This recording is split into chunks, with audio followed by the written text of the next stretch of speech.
everyone. Noel Walsh here with Conquer You. And in this module is called Personal Power.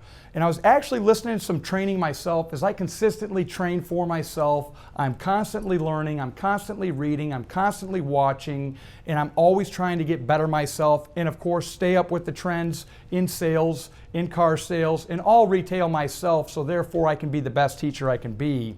And I was listening to this, it was actually a cassette, and I was listening to this cassette, and it was a multiple of people who I've never really heard of, and it was all sales training. And one of the ladies talked about personal power. And what personal power is personal power is how people see us. And if you've ever noticed, when you felt really confident, you came off a great month, or you had something great happen, you just came from the gym, you had a great workout, and your confidence is high, do you realize how people respond to you over another time when you're a little bit off and your confidence isn't as high? You kind of have your head down, you can see it in your posture and the way you walk. But personal power is how people see us. And that's how you are dressed. That's the clothes you wear. That's how you hold yourself. That's your posture.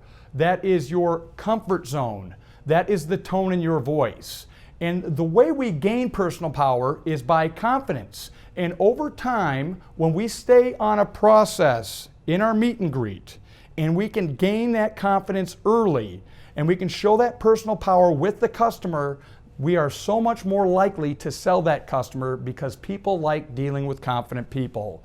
So I'm going to do more modules on this in the future, but what I want you to think about is personal power. What level of personal power would you say you're at? And what are you doing to grow your personal power? Always and forever, Noel Walsh, go out and conquer.